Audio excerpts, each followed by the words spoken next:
आज के क्लास में हम लोग construct frequency distribution table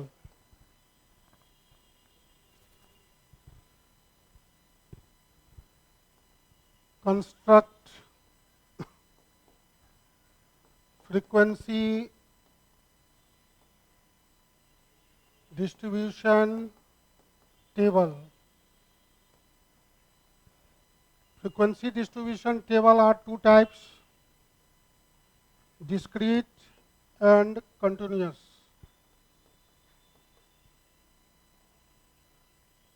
Frequency distribution are two types: discrete frequency distribution table in general form x or f, and another form class interval frequency. So this form is known as group frequency distribution. This form is known as discrete frequency distribution table.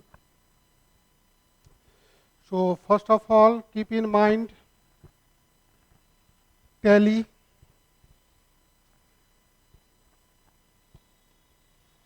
Tally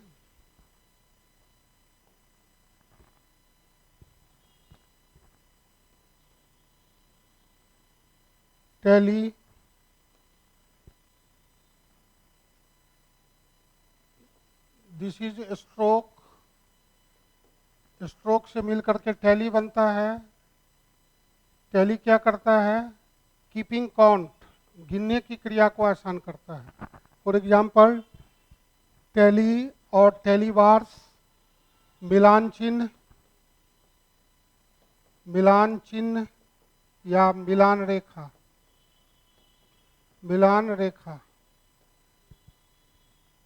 It is a method to keeping count in a block of 5. यह 1 से लेकर के 5 तक का गिनती का ही तरीका है. इसलिए 1 2 3 4 5 6 7 8 9 10. 1 स्ट्रोक, 2 स्ट्रोक, 3 स्ट्रोक, 4 स्ट्रोक, 5 को लिखने का दो तरीका.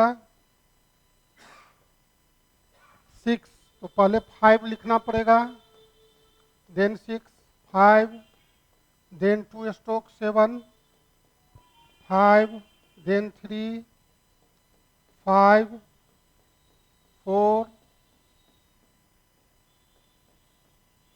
डबल 5 तब 10, फिर 11 इस तरह से चलेगा. समझ के बात? जिस तरह से मैथ्स में 0 to 9 से ही सारा नंबर बनता है, उसी तरह से 1 से 5 तक ही सारा जो है सो टैली बनता है. तो प्रत्येक वर्ग में आने वाली एक इकाई के लिए खड़ी रेखा लगा दी जाती है, उसे स्ट्रोक कहते हैं. तो stroke is a vertical bar है. Each item falling in the class interval, a stroke is marked against it. ठीक है. प्रत्येक इकाई के लिए एक वर्टिकल बार बोर्ड पर लगा दिया जाता है, उसी को स्ट्रोक कहते हैं. स्ट्रोक से मिल करके टैली बनता है, और टैली क्या देता है? फ्रीक्वेंसी देता है. फ्रीक्वेंसी से क्या होता है? कॉम्युलेटिव फ्रीक्वेंसी होता है. तो एक लाइन में उसको समझे हम लोग. तो ये वर्टिकल बार हुआ. वर्टिकल बार इसी को स्ट्रोक भी बोलते हैं. स्ट्रोक से मिल करके टैली बनता है. जैसे अभी बात की है 5 टैली क्या दिया? गिनने की क्रिया को, कीपिंग काउंट, गिनने की क्रिया को आसान कर दिया. और ये क्या दिया? फ्रीक्वेंसी दिया. और फ्रीक्वेंसी के बाद फिर हमको क्या मिलेगा? कॉम्युलेटिव फ्रीक्वेंसी फिर दो प्रकार का हो जाता है, लेस देन और मोर देन. तो आज हम लोग बात करेंगे कि frequency distribution. A frequency distribution is the arrangement of given data in form of table showing frequency with which each variables occur.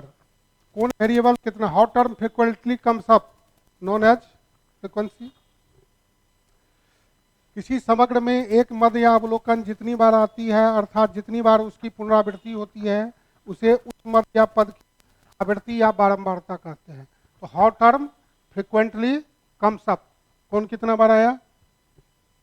Frequency distribution of a variable x is the order of set. इस तरह से x और F, जैसे हम लोग ऐसे भी लिख सकते हैं, जैसे ये बॉक्स दिया हुआ है एक्स और एफ, तो ये वेरिएबल हुआ उसका फ्रीक्वेंसी हुआ, वेरिएबल हुआ उसका फ्रीक्वेंसी हुआ। तो ऑर्डर के रूप में भी हम लोग चाहें तो लिख सकते हैं x1 f1, यदि x1 का फ्रीक्वेंसी है, x2 f2, इस तरह से भी लिख सकते हैं, ठीक है।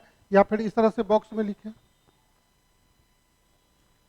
तो the number of times a variable is repeated in a distribution is called the frequency of that variable. या how term frequently comes up, the number of values contained in a class is called the frequency of that class. वर्ग में आएगा तो class frequency और ये variable का। तो ये डिस्क्रीट फ्रीक्वेंसी डिस्ट्रीब्यूशन ऐसा होगा। इसका निर्माण हम लोग कैसे करेंगे उसको देखिए। एक उदाहरण के थ्रू यहाँ पर हम लोग for a discrete frequency distribution table from the following data.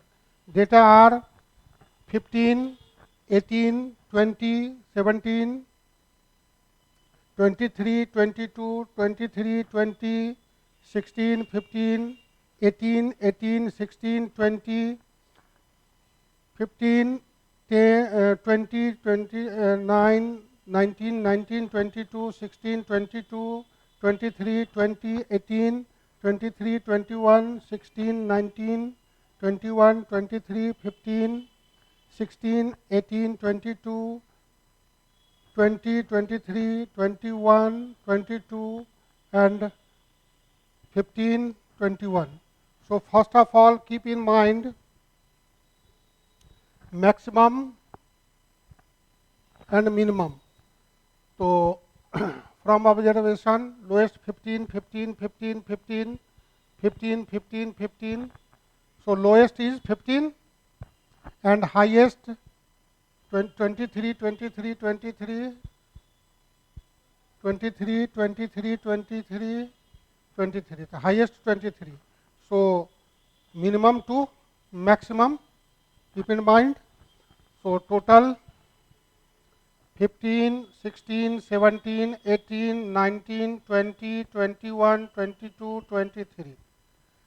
First of all अब देखिए स्ट्रोक का कैसे प्रयोग होगा। ऑब्जर्वेशन 15 1 स्ट्रोक, 18 18 के सामने 1 स्ट्रोक, 20 20 के सामने 1 स्ट्रोक, 17 17 के सामने 1 स्ट्रोक, 23 23 के सामने 1 स्ट्रोक, 22 22 के सामने 1 स्ट्रोक, 23 23 के सामने 1 स्ट्रोक, 20 20 के सामने 1 स्ट्रोक, 16 16 के सामने 1 स्ट्रोक, 15 15 के सामने 1 स्ट्रोक, 18 18 के सामने 1 स्ट्रोक, 18 18 के सामने 1 स्ट्रोक, 16 16 के सामने 1 स्ट्रोक, 22 22 के सामने 1 स्ट्रोक, 15 15 के सामने 1 स्ट्रोक, 20 20 के सामने 1 स्ट्रोक, 19 19 2 स्ट्रोक, 22 22, 16 16 के सामने 1 स्ट्रोक, 22 22 के सामने 1 स्ट्रोक, 23 23 के सामने 1 स्ट्रोक, 20 20 के सामने 1 स्ट्रोक, 18 18 के सामने 1 स्ट्रोक, 23 23 के सामने 1 स्ट्रोक, 21 21 के सामने 1 स्ट्रोक, 16 16 के सामने 1 स्ट्रोक, 19 19 के सामने 1 स्ट्रोक, 21 21 के सामने 1 स्ट्रोक, 23 के सामने 1 स्ट्रोक, 4 के बाद काट देंगे 5, 15 के सामने 1 स्ट्रोक, 16 के सामने 1 स्ट्रोक, 4 के बाद 5, 18 के सामने 1 स्ट्रोक, 4 के बाद 5, 22 के सामने 1 स्ट्रोक, 5, 20 के सामने 1 स्ट्रोक, 5, 23 के सामने 1 स्ट्रोक, 5 के बाद 1 6, 21 के सामने 1 स्ट्रोक, 22 के सामने 1 स्ट्रोक, 15 के सामने 1 स्ट्रोक और 21 के सामने 1 stroke. So this is the 5. So this is the 5, 1, 5, 3, 5, 4, 6, 6. Total 40. Total 40 of this. This table is known as frequency distribution, discrete frequency distribution. ठीक है. अब इसमें लेस देन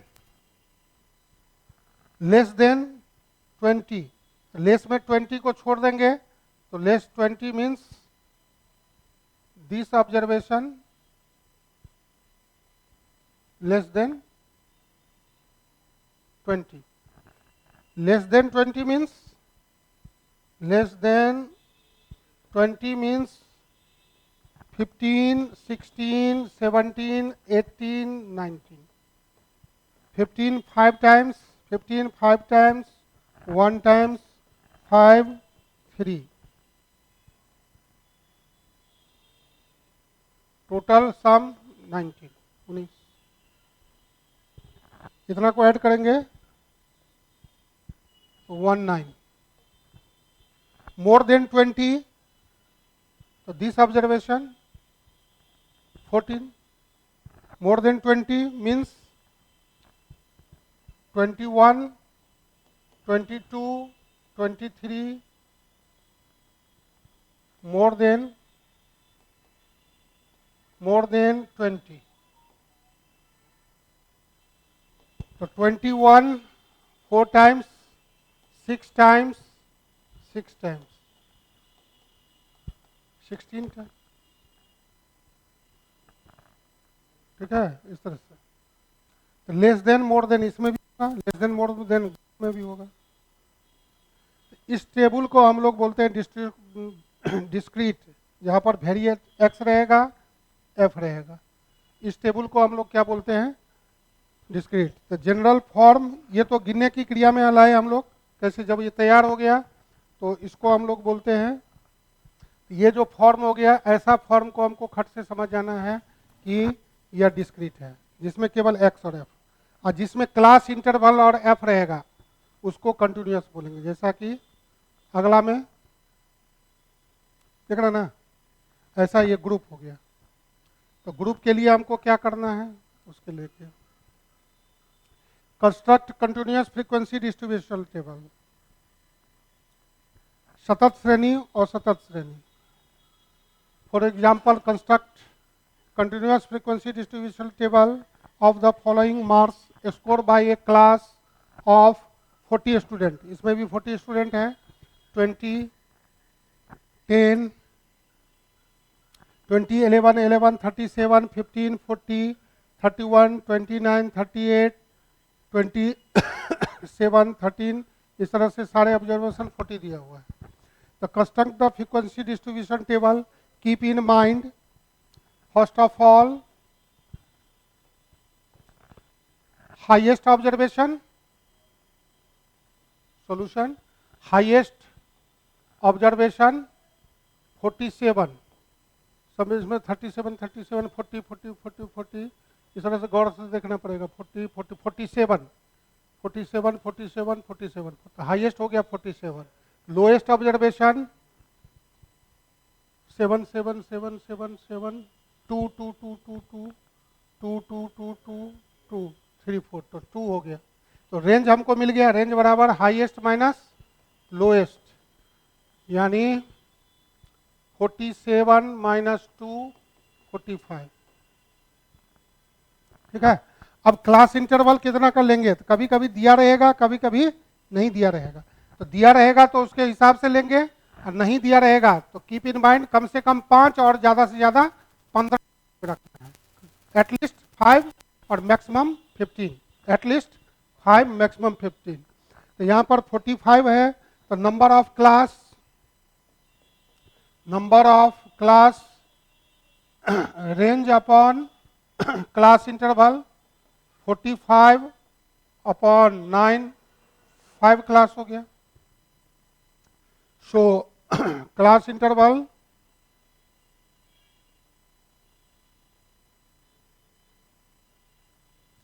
ठीक है, यहां तक क्लियर क्या? तो सबसे पहले हमको क्या देखना है,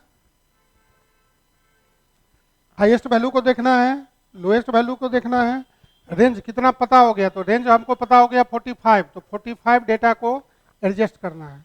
तो number of class equals to range upon class interval. तो यहाँ रेंज नहीं दिया हुआ है, सॉरी क्लास इंटरवल नहीं दिया, कभी कभी कह देता है कि इतना का 10 का क्लास इंटरवल, 9 का क्लास इंटरवल, 20 का क्लास इंटरवल, 50 का क्लास इंटरवल। तो कहेगा तो उसके हिसाब से लेना है, नहीं कहेगा तो अपने हिसाब से लेना है। तो उस समय कीप इन माइंड, प्रोफेसर स्ट्रक्स ने कहा था कि संख्याओं की वर्गों की संख्या निर्धारित कर लेनी चाहिए।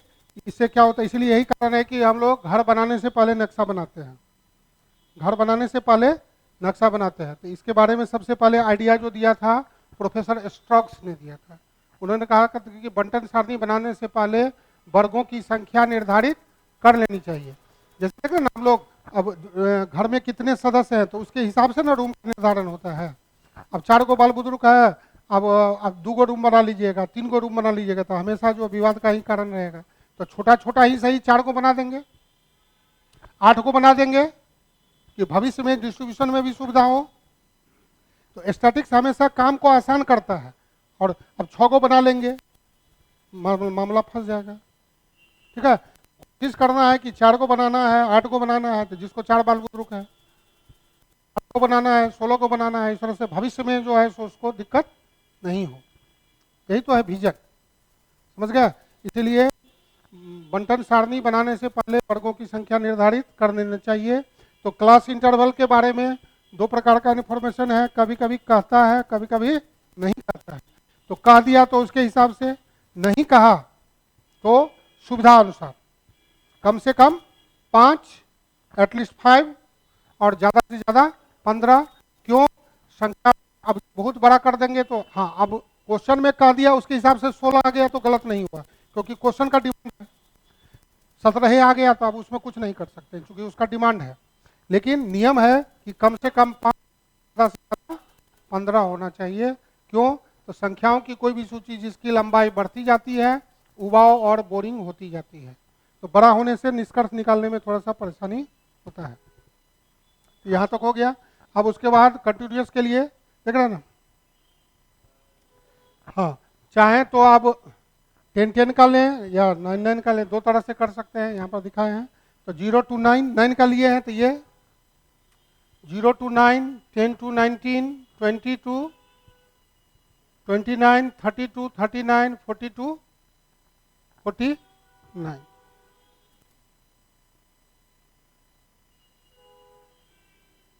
ठीक है, 5 को रखना है। ठीक है, तो अब देखिए यहाँ पर बना के दिखा देते हैं।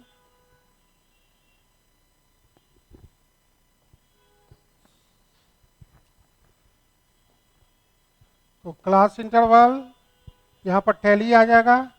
टैली क्या देगा? फ्रीक्वेंसी देगा। फ्रीक्वेंसी के बाद हम लोग कॉम्युलेटिव फ्रीक्वेंसी में जा सकते हैं।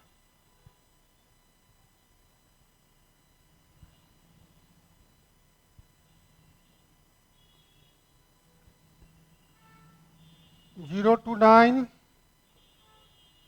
10 to 19, 20 to 29, 30 to 39, 40 to 49।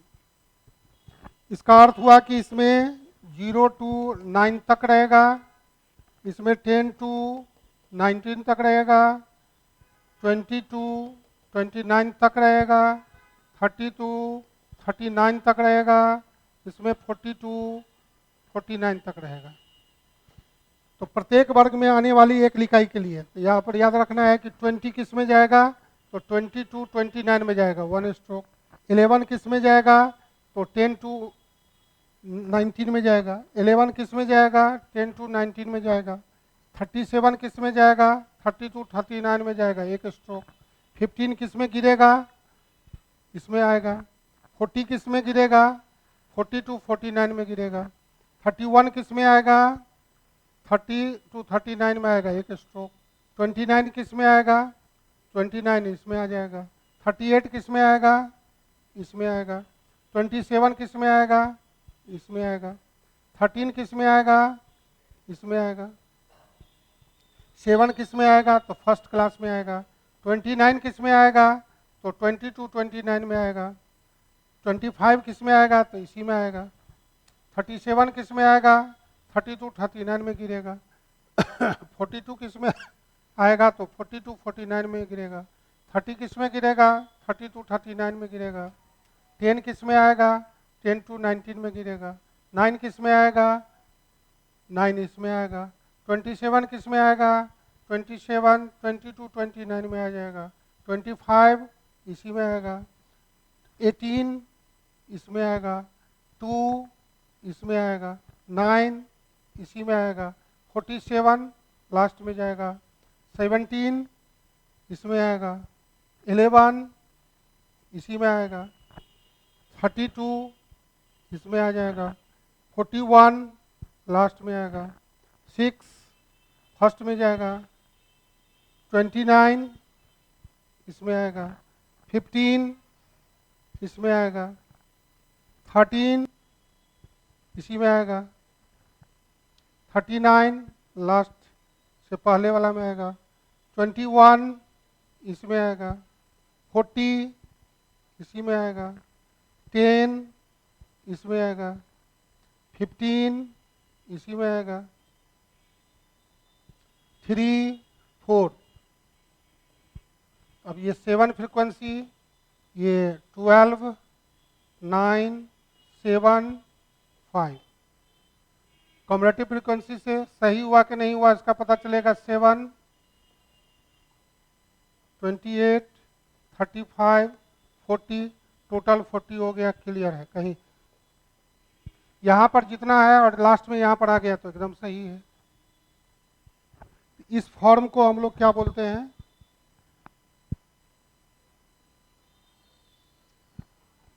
Frequency distribution table. Frequency मतलब आवृत्ति, उसका बंटवारा क्लास के आधार पर। First class, second, third, fourth, fifth. ठीक है? लेस देन 10 जो हो गया 7 है। लेस देन 20 ये दोनों जुड़ जाएगा। लेस देन 30 ये तीनों जुड़ जाएगा। लेस देन 40, लेस देन 50, इस तरह से। ठीक है? तो इसी को हम लोग बोलते हैं फ्रीक्वेंसी डिस्ट्रीब्यूशन टेबल, जो यहाँ देख रहे हैं। उसी को चाहे 0 से 10 लिखे तो एक ही बात हुआ कि इसका जो अर्थ हुआ वो समझने के लिए है, क्योंकि 0 से 10 10 तो 10 तो इसमें, यही बात को यहाँ समझना है। इसके हिसाब से 0 से 9 तक है, इसके हिसाब से भी 0 से 9 तक है। हाँ, क्योंकि ये इसको हम लोग बोलेंगे अपवर्जी विधि, अपवर्जी, पिछले क्लास में बताया था। और इसको बोलेंगे समावेशी, एक्सक्लूसिव और इंक्लूसिव।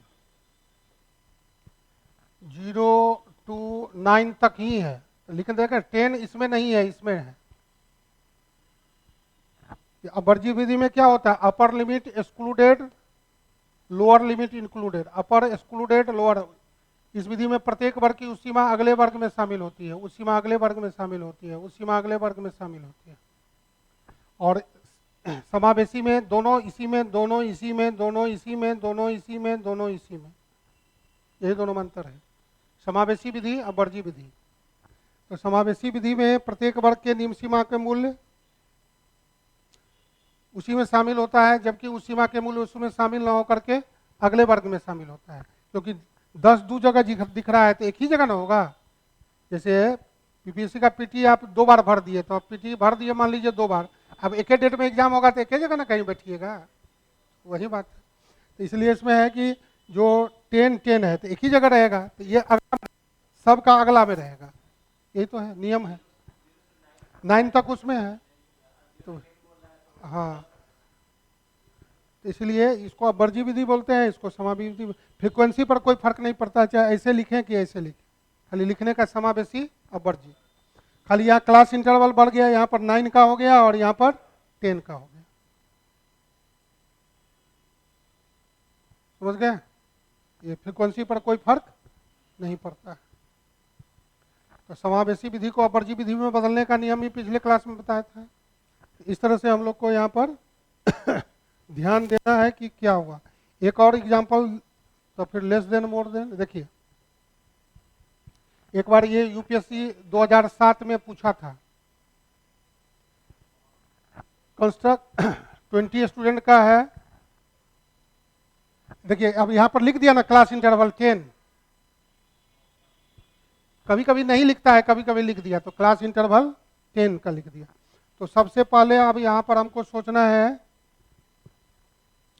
कि सबसे पहले हमको क्या करना है। Construct frequency distribution table. Solution question number 1, construct frequency distribution table. तो उसके लिए सबसे पहले हमको क्या करना है, हाईएस्ट ऑब्जर्वेशन और लोएस्ट ऑब्जर्वेशन खोजना है। तो इसमें गौर से देखेंगे, हाईएस्ट के लिए 72, 70, 74, 74, 76, 77, 77, 77, हाईएस्ट हो गया 77। लोएस्ट ऑब्जर्वेशन 32, 32, 32, 32, 32, 32, 32, 32, 32 लोएस्ट हो गया। इससे हमको रेंज मिल गया, रेंज बराबर हाईएस्ट माइनस लोएस्ट। 77 में से 32 गया, कितना हुआ? 45। ठीक है, यानी 45 का हमारे पास रेंज है। तो अब हम चाहेंगे कि 30 से क्लास शुरू कर सकते हैं, 10 का, तो 30 से शुरू करेंगे तो 34, और चाहें तो हम 32 से मैक्सिमम कर सकते हैं। 32 टू 42, 42 टू 40, 52, 52 टू 50, 62, 62 टू 72 और 72 टू 82, इस तरह से जा सकते हैं 5। जीरो पकड़ने से ये फायदा होता है कि गिनने के काउंट में, कि जिसके आगे में 3 होगा वही 30 से 40 में गिरेगा, जिसके आगे में 4 होगा। चूंकि 40 तो किस में रहेगा, 40 से 50 में रहेगा, 50 किस में रहेगा, 50 से 60 में रहेगा। तो जीरो को पकड़ने से यह फायदा होता है कि गिनने की क्रिया थोड़ा सा आसान। ऐसा पकड़ेंगे तो इसमें 41 तक रहेगा, तो थोड़ा सावधानी बरतना पड़ेगा। ये बात समझ गए? तो इस तरह से हम लोग इसको सोचेंगे। तो सबसे पहले आप सॉल्यूशन, उसके लिए highest value 37, lowest value 32, range equals to highest minus lowest. अब क्लास इंटरवल गिवन है, क्लास इंटरवल 10, इसलिए number of class equals to range upon class interval. Range हो गया 45, क्लास इंटरवल हो गया 10, 4.5। तो नंबर ऑफ क्लास क्या होगा, 5 होगा, 4.5 को नहीं होगा। क्लास जब भी होगा पूरा होगा, बात समझ गए? 4 से थोड़ा भी ज्यादा तो 5 लेना पड़ेगा, 5 से थोड़ा भी ज्यादा तो 6 लेना पड़ेगा, 6 से थोड़ा भी ज्यादा तो 7 लेना पड़ेगा। अब जाकर के class interval, tally, mark, frequency, और तब जाकर के कॉम्युलेटिव फ्रीक्वेंसी। 1, 2, 3, 4, 5। 30 से 40, 40 से 50, 50 से 60, 60 से 70, 70 से 80। ये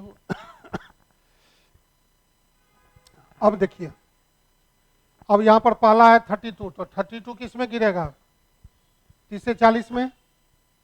62 किस में आएगा, 60 से 70 में एक स्ट्रोक। 72 किस में आएगा, 70 से 80 में। 46 किस में आएगा, 40 से 50 में। 52 किस में आएगा, 50 से 60 में। 74 किस में आएगा, 70 से 80 में। 53 किस में आएगा? 50 से 60 में। 42 किस में आएगा? 40 से 50 में। 58 किस में आएगा? 50 से 60 में। 61 किस में आएगा? 60 से 70 में। 59 किस में आएगा? 50 से 60 में। 46 किस में आएगा? 46 40 से 50 में। 36 किस में आएगा? 30 से 40 में। 76 किस में आएगा? 70 से 80 में। 58 किस में आएगा? 50 से 60 में। 77 किस में आएगा? 70 से 80 में। 62 किस में आएगा? 60 से 70 में। 48 किस में आएगा? 40 से 50 में। 36 किस में आएगा? 30 से 40 में। 39 किस में आएगा? 30 से 40।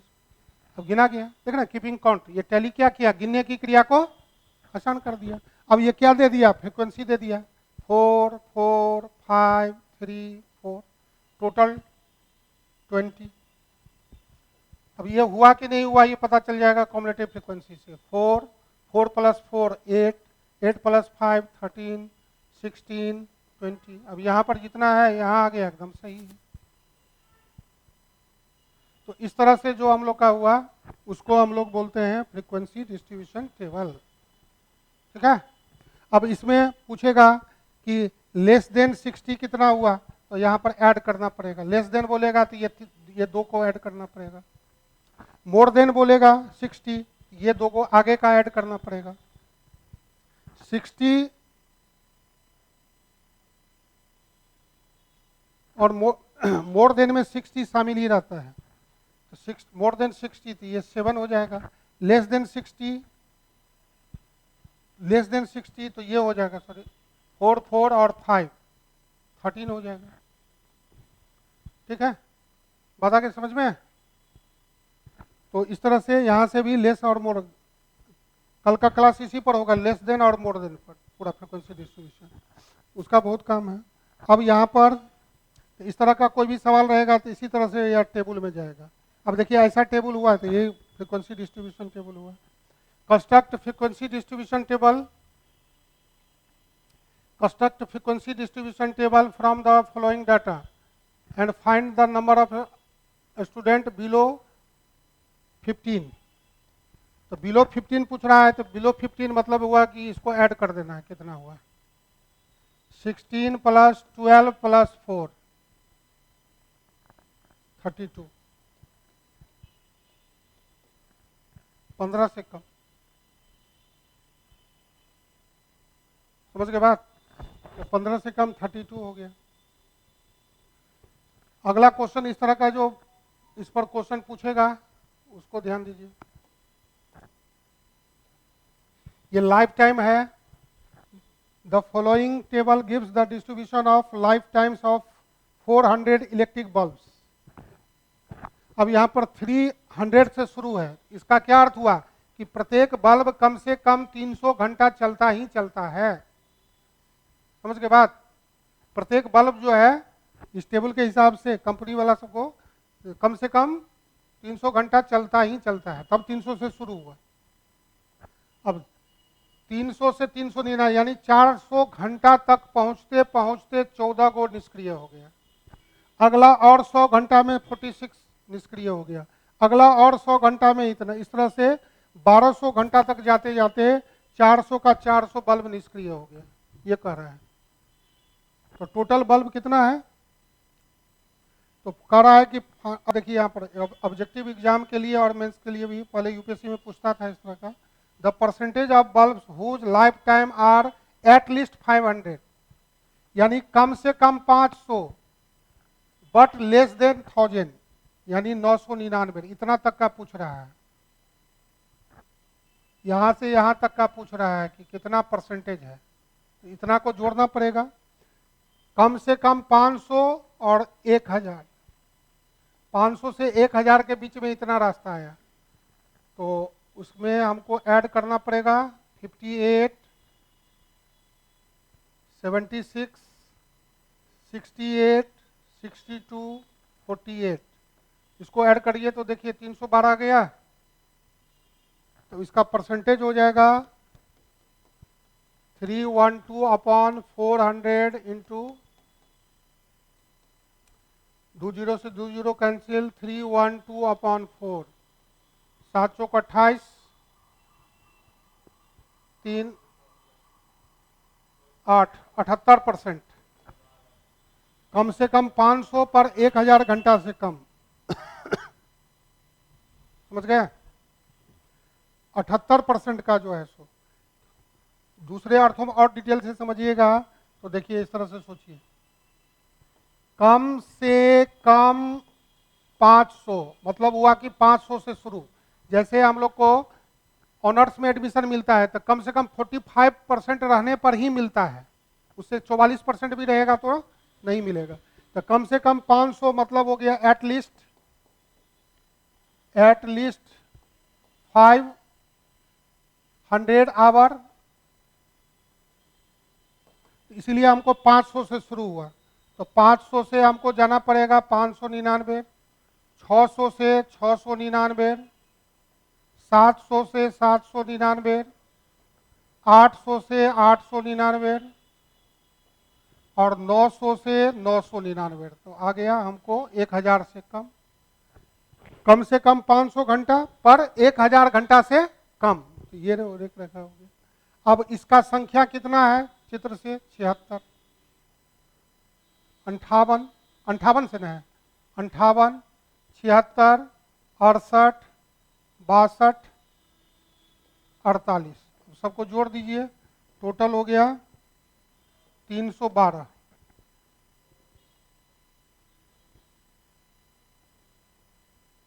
58, 76, 68, 62, 48,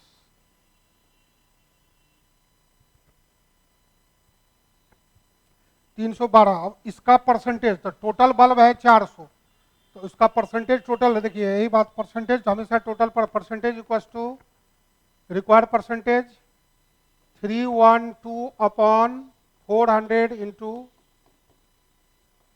78%। कम से कम 500 पर 1000 घंटा से कम में 78% बल्ब जो है सो फ्यूज होता है। आगे बात समझ में? दूसरा क्वेश्चन है, the percentage of bulb with life time at least 900, कम से कम 900। तो कम से कम 900 मतलब 900 से शुरू करके आगे का चलेंगे हम लोग, कम से कम 900। तो बी में एटलीस्ट 900 मीन्स 900 to 999, 10, 1000 to 1099 और 11 to 1199, 48 to 26, 76। रिक्वायर्ड परसेंटेज 19%, 76/400, 100, 19% का। एटलीस्ट 900 का मतलब हुआ 900 से शुरू होकर के आगे का सब। समझ गए?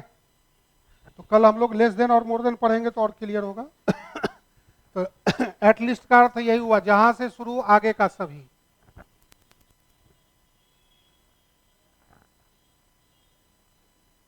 What is the relative frequency of the 6th class? 1 2 3 4 5 6। सबसे पहले 6th क्लास का फ्रीक्वेंसी देखना है। तो रिलेटिव फ्रीक्वेंसी बराबर 6th class frequency total frequency into 100। ठीक है?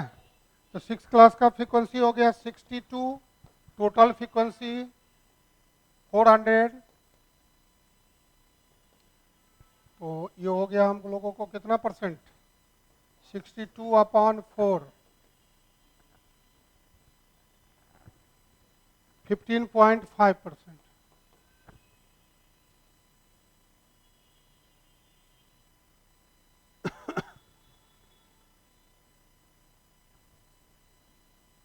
ठीक है? छठे वर्ग की फ्रीक्वेंसी बटे टोटल फ्रीक्वेंसी इंटू 100। एब्सोल्यूट और रिलेटिव दो तरह का होता है। एब्सोल्यूट पूछता तो फ्रीक्वेंसी इतना ही रहता, 62 अपॉन 400। कल इसको प्रूफ करके भी बताएंगे। ये एब्सोल्यूट हो गया। और रिलेटिव के लिए frequency of that class upon total frequency, यहाँ पर कल चर्चा करेंगे, यहाँ पर होगा भी, देखिए है ना। रिलेटिव फ्रीक्वेंसी परसेंटेज फ्रीक्वेंसी है, देख रहे हैं, frequency of class upon total frequency, relative frequency class frequency upon total frequency into 100। फिर एक काम पड़ता है फ्रीक्वेंसी डेंसिटी का, frequency density of the class width of the class, ठीक है। तो frequency relative frequency equals to frequency of that class, जैसे 10 to 20 का फ्रीक्वेंसी, तो 12 अपॉन 40 इंटू 100 परसेंटेज में। तो एक एब्सोल्यूट होता है, एक रिलेटिव होता है, एब्सोल्यूट होता है, रिलेटिव होता है। तो इस तरह से हम लोग इसको देख सकते हैं कि कैसे क्वेश्चन इस पर बनता है। अब लेस देन मोर देन पर है, तो कल का क्लास और भी इम्पोर्टेंट होगा। तो कल हम लोग देखेंगे कि frequency are two types, frequency are two types, less than, more than, से कम, से अधिक, से ज्यादा, above, बिलो, से कम, से नीचे, से ऊपर। तो कल का पूरा क्लास जो है सो लेस देन और मोर देन पर होगा, ठीक है। तो इस तरह से बंटन सारणी का निर्माण कैसे करें, तो बात समझ में आ गया। एक बहुत अच्छा टाइप। आगे चल करके इसी टेबल से हम लोगों को, हाँ, इसी से जो आगे जब हम लोग बढ़ेंगे तो इसी टेबल से ऑब्जेक्टिव में, इसी टेबल से हम लोग को क्या बनेगा, इसी टेबल से हम लोगों को frequency, polygon, histogram, group data से ही बनता है। फिर उधर का टेबुलेशन, डायग्राम, बार चार्ट का रास्ता अलग चला जाता है, और यहाँ से फिर उधर ग्राफ ऑफ फ्रीक्वेंसी डिस्ट्रीब्यूशन अलग हो जाता है। तो ये ग्राफ जो भी बनता है, तो इसी तरह वर्गीकृत आंकड़ों से ही आयत चित्र हिस्टोग्राम बनता है, फ्रीक्वेंसी पॉलीगॉन बनता है, फ्रीक्वेंसी कर्व बनता है, और ओगिव बनता है। समझ गए। यहाँ से रास्ता डीआई के लिए भी एक स्पेशल टाइप ऑफ रास्ता खुलता है। तो ये जो भी बनता है सब ग्रुप डेटा से ही होता है, frequency polygon, histogram, frequency curve, और लेस देन ओगिव, मोर देन ओगिव, ठीक है। तो इस तरह से,